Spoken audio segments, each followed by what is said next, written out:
ഒരിക്കലും കാണണമെന്ന് ആഗ്രഹിച്ചിട്ടുള്ള വ്യക്തിത്വമായിരുന്നു അദ്ദേഹം. അങ്ങനെ അത്രയും വലിയ ഒരു ആരാധകനാണ്.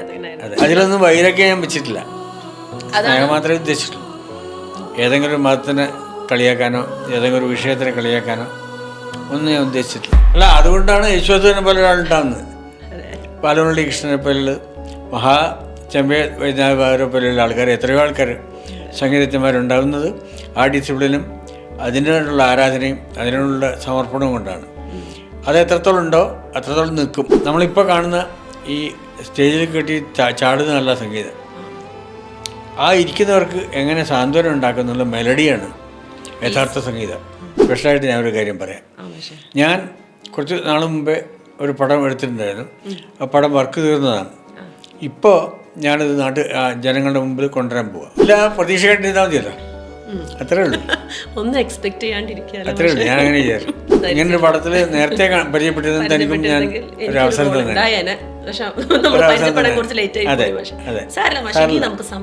ദൂരെ ദൂരെ സാഗരം തേടി പോക്കുവയിൽ പൊന്നാളം.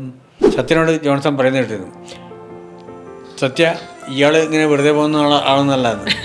കാരണം ഇയാൾ കുറേ കാലം ഇവിടെ നിൽക്കുന്നു. എനിക്ക് ഒരു അംഗത്തിന് ബാല്യമുണ്ടെന്ന് ഞാൻ വിശ്വസിക്കുന്നു. കാരണം ബാക്കിയെല്ലാം കലുഷമായിക്കൊണ്ടിരിക്കുമ്പോൾ സംഗീതം മാത്രം സാന്ത്വനമായിട്ടിരിക്കുന്നു എപ്പോഴും. എന്നെ ആരും പ്രൊമോട്ട് ചെയ്തിട്ടല്ല ഞാൻ മുമ്പോട്ട് വന്നത്. ഞാൻ ഇങ്ങനെ പ്രവർത്തിച്ച് മുമ്പോട്ട് വന്നതാണ്. അതൊക്കെ അതെ, സ്വാഭാവികമായിട്ട് വന്നതാണ്.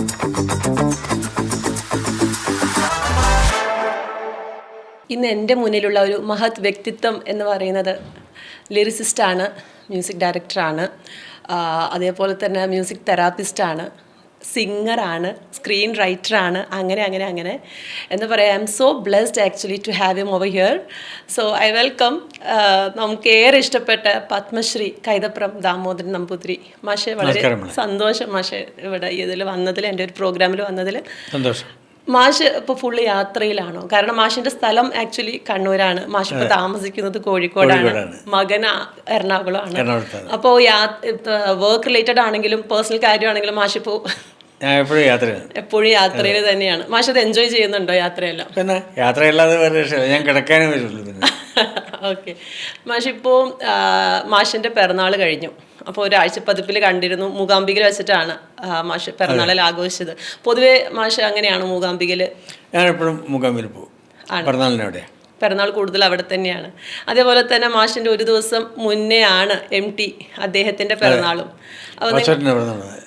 ഉത്രട്ടാതിയാണ്, കർക്കിടക മാസത്തിൽ ഉത്രട്ടാതി വാസോട്ടൻ, രേവതി മാഷ്. മിക്കവാറും ഞങ്ങൾ അവിടെയാണ് കണ്ടുമുട്ടുക, മൂകാംബികയിൽ.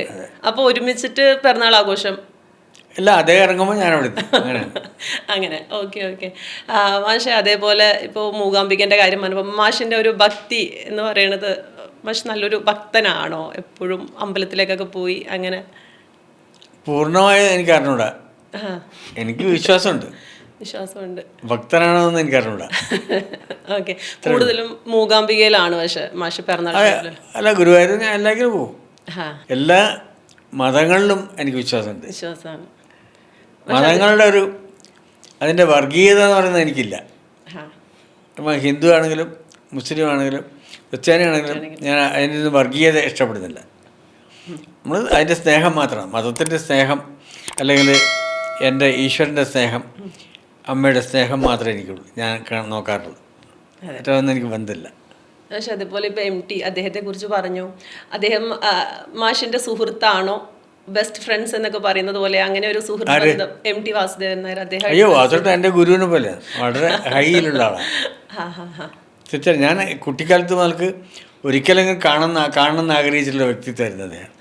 അങ്ങനെ അത്രയും വലിയ ഒരു ആരാധകനാണ്. അതെ, വായനയിലും കൊണ്ടും ഞാൻ മാതൃഭൂമിയിൽ അദ്ദേഹത്തിൻ്റെ കൂടെ ഉണ്ടായിരുന്നു. സിനിമയിൽ അദ്ദേഹത്തിന് കുറേ പാഠങ്ങൾ ഞാൻ വർക്ക് ചെയ്തിട്ടുണ്ട്. അതൊക്കെ ഭാഗ്യമാണ്.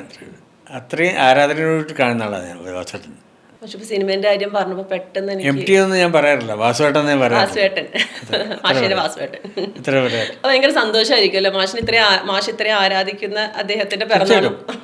അദ്ദേഹത്തിനെ അവിടെ വെച്ച് കാണുവാനും എനിക്ക് അത്ഭുതമാണ്.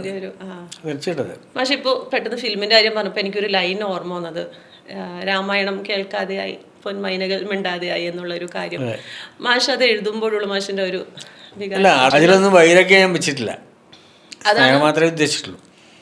ഏതെങ്കിലും ഒരു മതത്തിനെ കളിയാക്കാനോ ഏതെങ്കിലും ഒരു വിഷയത്തിനെ കളിയാക്കാനോ ഒന്നും ഞാൻ ഉദ്ദേശിച്ചിട്ടില്ല. നല്ലൊരു നല്ല മനസ്സോടുകൂടി അത്രേ ഉള്ളൂ. അതിലൊന്നും ഞാൻ ഒരു സ്വാർത്ഥമൊന്നുമില്ല. പക്ഷെ അതേപോലെ ഇപ്പോൾ നമ്മൾ മിന്നൽ വളയിൽ എത്തി നിൽക്കുകയാണ്. അതെ. അപ്പോൾ ദേവദുന്ദൂമി എന്ന ഗാനത്തിൽ നിന്നും എന്നും കണ്ടിട്ടുണ്ട്. അവിടെ നിന്ന് ഇപ്പോൾ 4 പതിറ്റാണ്ടുകൾ കഴിഞ്ഞിട്ട് മിന്നൽ വളയിൽ എത്തി നിൽക്കുകയാണ്. അപ്പോൾ ആ ഒരു ഗാനം എന്ന് പറഞ്ഞപ്പോൾ മലയാളികൾ എല്ലാവരും അത്രയും നെഞ്ചിലേറ്റിയ ഒരു ഗാനമാണ്, അത്രയും ഫ്രഷാണ്. അപ്പോൾ എന്താ പറയാ, മാഷിന്റെ മനസ്സ് ഇപ്പോഴും അത്രയും ചെറുപ്പമായതുകൊണ്ടാണ് ഇങ്ങനത്തെ ഒരു ലിറിക്സ്. എൻ്റെ മനസ്സ് ചെറുപ്പമാണ്, യാതൊരു സംശയമില്ലാത്ത. ഞാൻ ചെറിയ മക്കളുടെ കൂടെയാണ് എപ്പോഴും. ഞാൻ അവരുടെ വികാരങ്ങളാണ് മൈൻഡ് ചെയ്യുന്നത് എപ്പോഴും. എൻ്റെ സമപ്രായക്കാരുടെ വികാരമല്ല എൻ്റെ കാര്യം. ഞാൻ അവരുടെ കുട്ടികളുടെ കാര്യമാണ് നോക്കുന്നത് എപ്പോഴും. അപ്പോൾ അവരായിട്ടാണ് എൻ്റെ സംവാദം, അവരായിട്ടാണ് എനിക്കിഷ്ടം. എൻ്റെ സമപ്രായക്കാരുടെ എല്ലാം ഇഷ്ടം എനിക്ക്. ഞാൻ എൻ്റെ ചെറിയ കുട്ടികൾ, നിങ്ങളെയൊക്കെ പ്രായത്തിലുള്ള കുട്ടികളാണ് എനിക്കിഷ്ടം. മാഷ്, അപ്പോൾ മ്യൂസിക്കിൽ എന്തെങ്കിലും ഒരു വ്യത്യാസം മാഷിന് തോന്നിയിട്ടുണ്ടോ? പണ്ടാണെങ്കിലും ഇപ്പോൾ 4 പതിറ്റാണ്ടായാലും എന്താണ് മാഷിന് തോന്നിയൊരു വ്യത്യാസം ശരിക്കും? ഇത് ഒരാളുടെ കൈ കിട്ടുമ്പോഴാണ് അത് നല്ലതാവണോ ചീത്തയാവണോ നോക്കുന്നത്. ഇപ്പം മ്യൂസിക് ഒരാൾ ചെയ്യുന്നു, അയാൾ വേറൊരാൾ എഴുതുന്നു. ഈ എഴുത്തുകാരൻ്റെയും മ്യൂസിഷ്യൻ്റെയും പ്രശ്നമാണ് എപ്പോഴും അപകടത്തിലെത്തിക്കുന്നതും നന്മയുണ്ടാക്കുന്നതും ഒക്കെ. അത്രേ ഉള്ളൂ കാര്യം. ഇതിനൊന്നും വ്യത്യാസമൊന്നുമില്ല. ശബ്ദസ്വരങ്ങൾക്കോ പിന്നെ സ്വരസ്ഥാനങ്ങൾക്കോ പിന്നെ അതിപ്പോൾ നോട്ട്സിനോ ഒന്നും വ്യത്യാസമില്ല. അതെങ്ങനെ ഉപയോഗിക്കുന്നു എന്നുള്ളതാണ്. ഒരു അണുശക്തിയെ നമ്മുടെ സർഗാത്മകമായ കാര്യങ്ങൾക്ക് ഉപയോഗിക്കാം, വെടിമരുന്നായിട്ട് ഉപയോഗിക്കാം, അല്ലെങ്കിൽ വലിയ ബോംബായിട്ട് ഉപയോഗിക്കാം, അല്ലേ? അതേപോലെ ഉള്ളൂ. ഏറ്റവും ആധുനികമായ എല്ലാ കാര്യങ്ങളും ഇന്നും സംഗീതത്തിലുണ്ട്. പക്ഷേ അതിനെ പോസിറ്റീവ് ആക്കണോ നെഗറ്റീവ് ആക്കണോ എന്ന് നമ്മൾ ആലോചിക്കുന്നത്. ഇതാണ് ഇത് കാര്യം. അത്രേ ഉള്ളൂ. അതുപോലെ ഇപ്പോൾ മ്യൂസീഷ്യൻസിൻ്റെ കാര്യത്തിൽ ഇപ്പോൾ പണ്ടുള്ള മ്യൂസീഷ്യൻസിൻ്റെ ഡിസിപ്ലിനും ആറ്റിറ്റ്യൂഡും ഇപ്പോഴുള്ള മ്യൂസീഷ്യൻസിൻ്റെ അങ്ങനെ എന്തെങ്കിലും ഒരു ചേഞ്ച് മാഷിന് ഫീൽ ചെയ്തിട്ടുണ്ടോ? അല്ല, അതുകൊണ്ടാണ് യേശുദാസിനെ പോലെ ഒരാളുണ്ടാകുന്നത്. പാലമുരളി കൃഷ്ണനെ പോലുള്ള ചെമ്പൈ വൈദ്യനാഥരെ പോലെയുള്ള ആൾക്കാർ, എത്രയോ ആൾക്കാർ സംഗീതജ്ഞന്മാരുണ്ടാകുന്നത് ആ ഡിസിപ്ലിനും അതിനുള്ള ആരാധനയും അതിനുള്ള സമർപ്പണവും കൊണ്ടാണ്. അത് എത്രത്തോളം ഉണ്ടോ അത്രത്തോളം നിൽക്കും. അല്ലെങ്കിൽ താൽക്കാലികമായിട്ട് ഒരു കത്തിപ്പോവും. അത്രേ ഉള്ളൂ. ഞാനതാ വിശ്വസിക്കുന്നത്. മാഷ് ഇപ്പോൾ യേശുദാസിനെ കുറിച്ച് പറഞ്ഞ നമ്മുടെ നിത്യഹരിത ഗായകനാണ്. അപ്പം പല പാട്ട് മാഷ് എഴുതുമ്പോൾ അദ്ദേഹത്തെ മിസ് ചെയ്യാറുണ്ട്, അദ്ദേഹം പാടിയിരുന്നെങ്കിൽ എന്ന്? ഇല്ല, അങ്ങനെയൊന്നുമില്ല. അതുണ്ടാവും. എല്ലാവരെയും പോലെ അദ്ദേഹം പാടിയിരുന്നെങ്കിലും ഉണ്ടാവും. പക്ഷേ അദ്ദേഹത്തിന് വേണ്ടി ഞാൻ മാത്രമായിട്ട് എഴുതാറില്ല, അദ്ദേഹത്തിന് വേണ്ടി വാദിക്കാറില്ല ഒന്നുമില്ല. അതിൻ്റെ ഒന്നും ആവശ്യമില്ല. അദ്ദേഹം എത്രയോ ഹൈയിലുള്ള ആളാണ്. ഞാൻ വളരെ സാധാരണക്കാരാണ്. ഓക്കെ.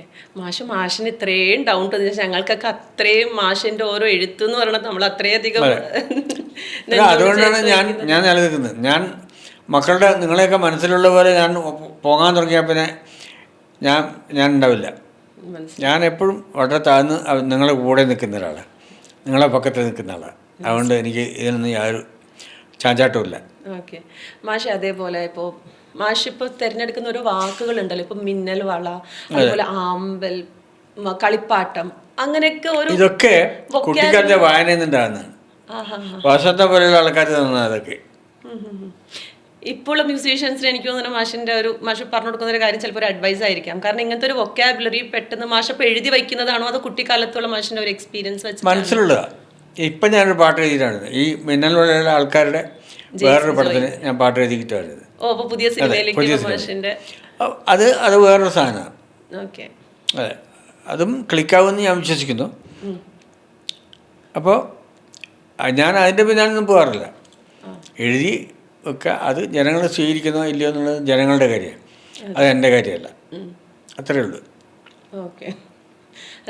മാഷിപ്പോൾ എഴുതി വന്നു എന്ന് പറഞ്ഞു, ജെയ്ക്സ് ബിജോയിൻ്റെ ഗാനമാണ്, അദ്ദേഹത്തിൻ്റെയാണ്. അപ്പം ഇപ്പോൾ മ്യൂസീഷ്യൻസിൽ മ്യൂസിക് ഡയറക്ടേഴ്സിൽ മാഷിന് ഇഷ്ടപ്പെടുന്ന അങ്ങനെ ഇദ്ദേഹം നല്ല ആളാണ്, നല്ല സാത്വികനാണ്. മ്യൂസിക്കിനെ പറ്റിയും ലിറിക്സിനെ പറ്റിയും നല്ല ധാരണയുണ്ട്, കഥയെപ്പറ്റി ധാരണയുണ്ട്, എല്ലാം ഉണ്ട്. എനിക്ക് ഇഷ്ടപ്പെട്ട ആളാണ് അദ്ദേഹം, ജെയ്ക്സ് ബിജോയ്. ഓക്കെ. അതേപോലെ മാഷ, ഞാനിപ്പോൾ മ്യൂസിക് തെറാപ്പിസ്റ്റ്, അപ്പം അതിൻ്റെ സാധ്യതകളെക്കുറിച്ച് വെച്ചാൽ അധികം കേൾക്കാത്ത ഒരു സംഭവമാണ് ശരിക്കും. മാഷ അതിൽ ചെയ്യുന്നുണ്ട് മ്യൂസിക് തെറാപ്പി എന്ന് പറയുന്നത്. ഇപ്പം മാനസിക ഐക്യമാണ് ആദ്യത്തെ കാര്യം. ഇപ്പം സവിത എന്ന് പറഞ്ഞ മോള് എൻ്റെ മുമ്പിലിരിക്കുന്നു.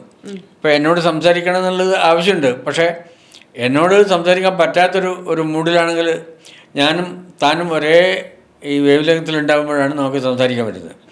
അതേപോലെ രണ്ട് മനസ്സുകൾ ഒരേ രീതിയിൽ പിന്നെ ഒരേ വേവ് ലെങ്ത്തായാൽ രണ്ട് തമ്പുരു ശ്രുതിയേർത്ത പോലെയാണ് എന്നാണ്. അത് ഫിസിക്സിലുള്ള തിയറിയാണ്. ഒരു മൂലക്ക് ഒരു തമ്പുരുണ്ട്, അത് ശ്രുതിയേർത്ത് വെക്കുക. മറ്റേ മൂലക്ക് വേറൊരു തമ്പുരുണ്ടെങ്കിൽ അതിൽ ഒരെണ്ണം മീട്ടിയാൽ മറ്റേ തനിയെ മീട്ടിക്കും, ശബ്ദിക്കും. അതൊരു തിയറിയാണ്. അതേപോലെയാണ് മനസ്സുകൾ തമ്മിലും. അതുകൊണ്ട് മനുഷ്യർ തമ്മിലും അങ്ങനെയാണ്. ശ്രുതി ചേരും. ആ ശ്രുതി ചേരുന്ന പോലെയാണ് എൻ്റെ ഗാനം മോൾ ഇഷ്ടപ്പെടുന്നതും മോളുടെ പാട്ട് ഞാൻ ഇഷ്ടപ്പെടുന്നു, നമ്മളെ ഫേസ് ഇഷ്ടപ്പെടുന്നതും നമ്മുടെ സംസാരം ഇഷ്ടപ്പെടുന്നതും ഒക്കെ ഒരു തെറാപ്പിയുടെ ഭാഗമാണ്. അത് നമുക്ക് പരസ്പരം ഉണ്ടാവും. തന്നോട് സംസാരിക്കുമ്പോൾ എനിക്കൊരു തെറാപ്പി ഫീലിംഗ് ഉണ്ടാവും, തനിക്ക് അങ്ങോട്ടും ഉണ്ടാവും. ഇതാണ് മനുഷ്യൻ്റെ സ്വാഭാവികമായിട്ടുള്ള കാര്യമാണ്. അത് സംഗീതം കൊണ്ട്. പിന്നെ സംഗീതത്തിന് വേറെ വലിയൊരു വ്യാഖ്യാനങ്ങളുണ്ടായിരുന്നു. ഇപ്പോൾ പ്രകൃതി, ഭക്ഷണത്തിലും പ്രകൃതിയിലും ഒക്കെ. ഇപ്പോൾ രാവിലത്തെ ഭക്ഷണമല്ല ഉച്ചക്കത്തെ ഭക്ഷണമല്ല വൈകുന്നേരം, രാത്രിത്തെ ഭക്ഷണം അല്ല ഉച്ചയ്ക്ക്. എല്ലാറ്റിനും വ്യത്യാസമുള്ളതുപോലെ പ്രകൃതിക്ക് വ്യത്യാസമുള്ളതുപോലെ സംഗീതത്തിനും വ്യത്യാസമുണ്ട്. അപ്പോൾ ഞാൻ ഇപ്പോൾ പാടുന്ന ഒരു രാഗമല്ല രാത്രി രാഗം പാടുന്നത്. രാവിലെ അതല്ല, ഉച്ചക്കതല്ല വേണ്ടത്. കണക്ക് പ്രകാരം ഓരോ സമയത്തിനും രാഗങ്ങളുണ്ട്. ഈ രാഗങ്ങൾ ഉപയോഗിച്ചിട്ട് പണ്ടേ തന്നെ ഇതൊക്കെ പരീക്ഷിച്ച് കഴിഞ്ഞിട്ടുള്ളതാണ്, എത്രയോ കാലം മുമ്പ്. അതുകൊണ്ടാണ് രാവിലെ രേവഗുപ്തി അല്ലെങ്കിൽ ഭൂപാളം, കുറച്ച് കഴിഞ്ഞാൽ മോഹനം, ഹംസുധ്വനി അല്ലെങ്കിൽ ബലഹരി, ഉച്ചക്ക് ശ്രീരാഗം, മധ്യമാവധി, ഇങ്ങനെ നിർണയിച്ചിട്ടുണ്ട് നമുക്ക് പ്രകൃതിയായിട്ട് കണക്ട് ചെയ്തിട്ട്. ഇതൊക്കെ ഇതിൻ്റെ ഭാഗമാണ്. അതെ, ഞാനതിന് ഭാഷയും സംഗീതവും ലളിതഗാനവും ഒക്കെ ഉപയോഗിക്കും. ആ രാഗമാണ് ബേസ് മാത്രം. പിന്നെ നമുക്ക് വേണമെങ്കിൽ കൃത്രിമമായിട്ട് നമുക്ക് പ്രകൃതിയെ കാണിക്കാം. രോഗികളെ പ്രകൃതിയിലേക്ക് കൂട്ടിക്കൊണ്ടുപോവുകയും അവരെ അതിലേക്ക് ലയിപ്പിക്കുകയും ആ സമയത്തിൻ്റെ സംഗീതം കൊണ്ട് അവരെ ശാന്തരാക്കുകയും ചെയ്യുന്നു. സാന്ത്വനമാണ് സംഗീതത്തിൻ്റെ ഏറ്റവും പ്രധാനപ്പെട്ട സംഭവം. നമ്മളിപ്പോൾ കാണുന്ന ഈ സ്റ്റേജിൽ കെട്ടി ചാടുന്നതല്ല സംഗീതം. ആ ഇരിക്കുന്നവർക്ക് എങ്ങനെ സാന്ത്വനം ഉണ്ടാക്കുന്നുള്ള മെലഡിയാണ് യഥാർത്ഥ സംഗീതം. ഞാൻ അങ്ങനെ വിശ്വസിക്കുന്നു. എൻ്റെ തിയറി അതാണ്. മെലഡി കൊണ്ട് മനുഷ്യനെ സാന്ത്വനപ്പെടുത്തുക, ശാന്തരാക്കുക. അതിൻ്റെ കൂടെ രോഗവും അറിയാതെ കുറഞ്ഞോളൂ. അതാണ് മ്യൂസിക് തെറാപ്പി. ഭാവിയുടെ ഏറ്റവും വലിയ തെറാപ്പി ചികിത്സ മ്യൂസിക് ആയിരിക്കും ഞാൻ വിശ്വസിക്കുന്നു. കാരണം ബാക്കിയെല്ലാം കലുഷമായിക്കൊണ്ടിരിക്കുമ്പോൾ സംഗീതം മാത്രം സാന്ത്വനമായിട്ടിരിക്കുന്നു എപ്പോഴും. അതാണ് മ്യൂസിക് തെറാപ്പി. നമുക്കൊക്കെ അത്രയും നമ്മൾ എന്തെങ്കിലും ഒരു പ്രശ്നത്തിലൊക്കെ വിഷമിച്ചിരിക്കുമ്പോൾ ആകെയുള്ള ഒരു തെറാപ്പി എന്ന് പറയുന്നത് ശരിക്കും മ്യൂസിക് തന്നെയാണ്. അതന്നെയാണ്, വെറുതെ കേട്ടാണ്. അതെ അതെ അതെ. മാഷ് ഇപ്പം അതുപോലെ ഇപ്പോൾ കുറേ രാഗങ്ങളെ കുറിച്ചിട്ട് പറഞ്ഞു. മാഷ് കൂടുതലും മോഹന രാഗത്തിലാണ്. മോഹനം, മധ്യമാവധി, ശ്രീരാഗം, പിന്നെ ഹംസധ്വനി, പിന്നെ ഭൂപാളം, ഇതെല്ലാം എനിക്കിഷ്ടമാണ്. എൻ്റെ പാട്ടിലെല്ലാം ഞാൻ ഉപയോഗിക്കാറുണ്ട്. ധാരാളം ഉപയോഗിക്കാറുണ്ട്. പിന്നെ അതുപോലെ ഹിന്ദോളം, ഇതൊക്കെ ഞാൻ ഉപയോഗിക്കുന്നുണ്ട്. അതൊക്കെ ഏറ്റവും എളുപ്പം മനസ്സിൽ ദഹിക്കുന്ന സാധനമാണ് ആൾക്കാർക്ക്. പെട്ടെന്ന് എവിടെയോ ഞാൻ കേട്ട പോലെ തോന്നുക, അത് നല്ലതാണ്, പെട്ടെന്ന് ഉൾക്കൊള്ളാൻ പറ്റും. ചില പാട്ടെല്ലാം കേൾക്കുമ്പോൾ അതുകൊണ്ട് കുഴപ്പമൊന്നുമില്ല. അതായിരിക്കും, അത് പറയാൻ പറ്റില്ല ഏത് പാട്ടാണെന്ന് പറയാൻ പറ്റില്ല. അതാണ് അതിൻ്റെ സൂത്രം. അങ്ങനെ ഒരു ഛായ ഉണ്ടാകുന്നത് പാട്ട് ക്ലിക്കാവാൻ എപ്പോഴും നല്ലതാണ്. മോളുടെ പിന്നെ ഇൻ്റർവ്യൂവിന് വേണ്ടി സ്പെഷ്യലായിട്ട് ഞാൻ ഒരു കാര്യം പറയാം. ഞാൻ കുറച്ച് നാൾ മുമ്പേ ഒരു പടം എടുത്തിട്ടുണ്ടായിരുന്നു. ആ പടം വർക്ക് തീർന്നതാണ്. ഇപ്പോൾ ഞാനത് ജനങ്ങളുടെ മുമ്പിൽ കൊണ്ടുവരാൻ പോവുക. ആ പടം അതെ, മഴവില്ലിനറ്റം വരെ എന്നാണ് പടത്തിൻ്റെ പേര്. എക്സ്ക്ലൂസീവ്. അപ്പോൾ അത് സംഭവം എന്ന് വെച്ചാൽ ഈ ഇപ്പോൾ മോദിജിയൊക്കെ ഇപ്പം പറഞ്ഞിട്ടുള്ള സംഭവമുണ്ട്. ഇപ്പോൾ ഒരു പാകിസ്ഥാൻകാരി ആയിട്ടുള്ളൊരു സ്ത്രീ അദ്ദേഹത്തിൻ്റെ കയ്യിൽ രക്ഷാബന്ധം കിട്ടി. അതേപോലെ ഒരു സ്നേഹ സന്ദേശവുമായിട്ട് പിന്നെ ഒരു പാകിസ്ഥാനി കേരളത്തിൽ വരുന്നതാണ് ആ കഥ. അതിൽ അത് അന്നും ഇന്നും പ്രസക്തമായിട്ടുള്ള കഥയാണ്. ഓക്കെ. ഞാനതിൽ ഉപയോഗിച്ചിട്ടുള്ളത് ഒരു പാകിസ്ഥാനിയെ തന്നെയാണ്, അഭിനയിച്ചതും അതാണ്. മെയിനായിട്ട് റോള് പാകിസ്ഥാനിയാണ് അഭിനയിച്ചത്. അതെ, എനിക്ക് എവിടെയും ശത്രുതയില്ല, ഞാൻ അങ്ങനെ വിശ്വസിക്കുന്നു. സ്നേഹം കണ്ടെത്തുക എന്നുള്ളതാണ് കാര്യം, ഞാൻ ആ ശ്രമിച്ചിട്ടുള്ളത്. പിന്നെ ആൾക്കാർ കണ്ടിട്ട് അതിനെപ്പറ്റി എന്താണ് ഗുണം ദോഷം പറയട്ടെ ഞാൻ വിശ്വസിക്കുന്നു. ഞാൻ പറയുന്നു അവരുടെ മുമ്പിൽ ഏറ്റവും വേഗത്തിൽ ഈ പടം കൊണ്ടുവരിക എന്നുള്ളതാണ് എൻ്റെ ലക്ഷ്യം. അപ്പോൾ ഉടനെ തന്നെ നമുക്കത് കൈതപ്രം മാഷിന്റെ ഒരു മൂവി വരാൻ വേണ്ടി പോകണം. ഉടനെ തന്നെ നമുക്കത് പ്രതീക്ഷിക്കാം. മാഷിന് ഈ ഒരു രൂപത്തിലല്ലേ മൂവി ഡയറക്ടർ എന്നുള്ള രീതിയിൽ ആദ്യമായിട്ട് ചെയ്യാൻ. അതിൽ കഥ തന്നെയാണ്, പാട്ടുകൾ തന്നെയാണ്, മ്യൂസിക് എൻ്റെ മോനാണ് ദീപാങ്കുരൻ. പിന്നെ ഞാൻ അഭിനയിച്ചിട്ടുണ്ട് ചെറിയ റോള്, ചെറിയ അത്രയേ ഉള്ളൂ. അങ്ങനെ ഒരുപാട് നടന്മാരും മധുസാറന്മാർക്കുള്ള നടന്മാരുണ്ട്, പിന്നെ ഇവരൊക്കെ ഉണ്ട്. നല്ലൊരു പടമായിട്ട് ഞാൻ വിശ്വസിക്കുന്നു. കുറേയധികം ആർട്ടിസ്റ്റ് ഉണ്ട്, പക്ഷെ പാകിസ്ഥാനിലാണ് മെയിൻ ലീഡ് റോൾ ചെയ്യുന്നത്. ഓക്കെ മാഷ്, അപ്പം എന്തായാലും വേഗം അത് വരട്ടെ, വേഗം റിലീസിന് ഒരുങ്ങട്ടെ. അപ്പൊ ആ ഒരു സമയത്ത് പ്രൊമോഷൻ ടൈമിൽ വീണ്ടും ഇന്റർവ്യൂ ചെയ്യാൻ സാധിക്കട്ടെ. സ്പെഷ്യലായിട്ട് തരുന്നതാണ്. താങ്ക് യു സോ മച്ച് മാഷ്. പക്ഷേ അത് കേട്ടപ്പോൾ ഫുൾ എക്സൈറ്റഡ് ആയിപ്പോയി. ബാക്കി മാഷ് ഇപ്പോൾ ഫ്രണ്ട്ഷിപ്പിൻ്റെ കാര്യമെല്ലാം പറഞ്ഞു. എനിക്ക് ചോദിക്കാനുള്ളത്, മാഷ് വളരെ വികാരാധീനനായി സംസാരിക്കുന്ന കണ്ടിട്ടുണ്ട്. കാരണം നമ്മൾ പ്രതീക്ഷിക്കുന്ന ടൈമിൽ നമ്മൾ പ്രതീക്ഷിക്കുന്ന വ്യക്തികളിൽ നിന്നിട്ട് നമുക്ക് ചിലപ്പോൾ ഒരു അങ്ങനെ കിട്ടാതാകുമ്പോൾ ഇല്ല, പ്രതീക്ഷ കണ്ടിരുന്നാൽ മതിയല്ലോ, അത്രേ ഉള്ളൂ. ഒന്നും എക്സ്പെക്ട് ചെയ്യാണ്ടിരിക്കുക. അത്രേ ഉള്ളൂ. ഞാൻ അങ്ങനെ ചെയ്യാറ്. ഓക്കെ, ഞാൻ ക്ഷമയുടെ ആളാണ്. ഞാൻ എടുത്തടിക്കുന്ന പോലെ ഞാൻ സംസാരിക്കാറില്ല, ഒന്നുമില്ല, ധിക്കരിക്കാറില്ല ആരെയും. എൻ്റെ മേലെയുള്ള ആൾക്കാരെ ധിക്കരിക്കാറില്ല. എൻ്റെ താഴെയുള്ള കുട്ടികളെയും ഞാൻ സ്നേഹിക്കാറുള്ളൂ, അവരെ തള്ളിക്കളയാറില്ല. അങ്ങനെയാണെങ്കിൽ ഞാനിപ്പോൾ ഇന്ന് തൻ്റെ മുമ്പിൽ വരില്ല, അല്ലേ? ഞാൻ ഇന്ന് രാവിലെ മുതലൊക്കെ കഷ്ടപ്പെട്ട് ഇവിടെ വന്നു, കോഴിക്കോട് നിന്ന് ഇവിടെ എത്തിയിട്ട് ഇതുവരെ ഞാൻ വർക്ക് ചെയ്തുകൊണ്ടിരിക്കുകയായിരുന്നു, എന്നിട്ടാണ് തൻ്റെ മുമ്പിൽ എത്തിയത്. അപ്പോൾ അത്രയും ഞാൻ ക്ഷമയുടെയും സ്നേഹത്തിൻ്റെ ആളാണ്. തനിക്ക് നന്മ വരട്ടെ ഞാൻ ആശംസിക്കുന്നു. മോളെ എൻ്റെ നാട്ടുകാരിയാണ്, ചെറുകുന്നുകാരിയാണ്, എനിക്ക് പ്രിയപ്പെട്ട ഫാമിലിയാണ് തൻ്റെ, എല്ലാം കൊണ്ടും. പിന്നെ എനിക്ക് ഈ പടത്തിൽ ഞാൻ പറഞ്ഞില്ലായിരുന്നു, ഇങ്ങനൊരു പടത്തിൽ നേരത്തെ പരിചയപ്പെട്ടിരുന്ന തനിക്കും ഞാൻ ഒരു അവസരം തന്നെ. ഇനിയുണ്ടെങ്കിൽ കാണാം. ഓ തീർച്ചയായിട്ടും വർക്ക് ചെയ്തിട്ടുണ്ട് കുറേയധികം പേരുടെ. പക്ഷെ ജോൺസൺ മാഷിന്റെ കൂടെ മാഷ് കുറേയധികം പാട്ടുകൾ ചെയ്തിട്ടുണ്ടല്ലോ, ഒരുപാട്. അദ്ദേഹത്തിന്റെ കൂടെയുള്ള ഒരു ഓർമ്മ നമുക്ക് വേണ്ടിയിട്ട് ഒന്ന് പങ്കുവയ്ക്കാൻ പറ്റും? ജോൺസണായിട്ട് എപ്പോഴും വളരെ സരളമായ സ്നേഹസമൃദ്ധമായ ഓർമ്മകളാണ്.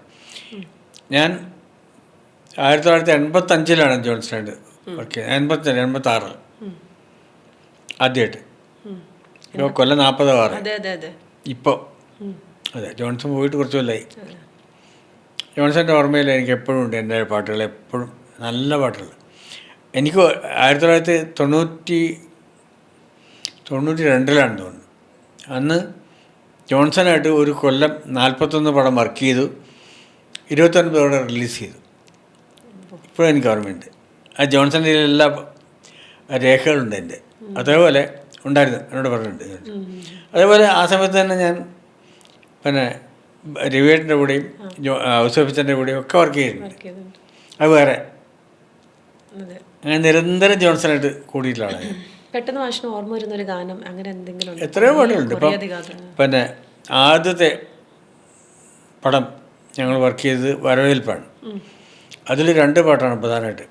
അതിൽ വെള്ളാരപ്പൂമലമേലെ ആ പാട്ടുണ്ട്. പിന്നെ ദൂരെ ദൂരെ സാഗരം തേടി പൊക്കുവയിൽ പൊന്നാളം, അതിൽ തന്നെ ആ പാട്ട് ചെയ്ത് കഴിഞ്ഞപ്പോൾ അതിൽ സമഗാനങ്ങളെ പോലെ എന്ന് ഒരു ലൈനുണ്ട്. ശരിക്കും ആ ട്യൂണിട്ട് എഴുതിയാണ്.